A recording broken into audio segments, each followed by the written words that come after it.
దివంగత నేత వైఎస్ రాజశేఖర రెడ్డి దయతో బతికి బట్టకట్టిన బాలకృష్ణ వైఎస్ జగన్ను ఇలా మాట్లాడటం దారుణమన్నారు మాజీ స్పీకర్ తమ్మినేని సీతారాం. శాసనసభలో బాలకృష్ణ ప్రవర్తించిన తీరు చూస్తుంటే ఎవరు సైకోలో తెలుస్తోందని ఎద్దేవా చేశారు. బాలకృష్ణపై వెంటనే స్పీకర్ చర్యలు తీసుకోవాలని డిమాండ్ చేశారు తమ్మినేని. సైకో ఎవరో చూస్తుంటే వాళ్ళ పెర్ఫార్మెన్స్ చూస్తుంటే మనకు అర్థమవుతుంది. సరే, గతంలో ఎన్నో సంఘటనలు ఉన్నాయి ఆయన సైకో అని చెప్పడానికి. అయితే నిన్న జరిగినటువంటి సంఘటన మనం చూసుకుంటే ఆ జేబులో చేయి పెట్టుకొని మాట్లాడడం, కళ్ళజోడు నెత్తి మీద పెట్టుకొని మాట్లాడడం, ఏమైనా శాసనసభ అనుకున్నాడా లేకపోతే ఆయన ఇల్లు అనుకున్నాడా? This is not correct. ఆయన ఈ విధమైనటువంటి వాదమే పెట్టుకుంటే ఆయన సంస్కరించబడాల్సినటువంటి అవసరం చాలా ఉంది. ఆయన సంస్కరించబడాల్సినటువంటి అవసరం ఉంది.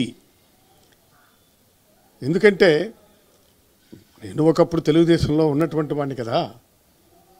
ఆయన అప్పటి నుంచి కూడా ఈ పిచ్చి పిచ్చి చేష్టలు ఉన్నాయి.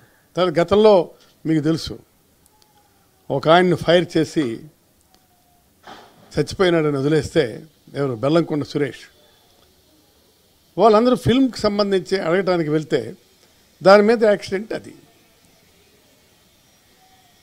తర్వాత ఆయన సర్టిఫికేట్ తెచ్చుకొని దాన్ని మేనేజ్ చేసుకున్నాడు.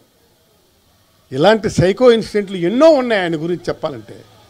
కానీ మా నాయకుడి కంటే మాత్రం ఈసారి నీకున్నటువంటి అభిమానులు ఎంతమంది?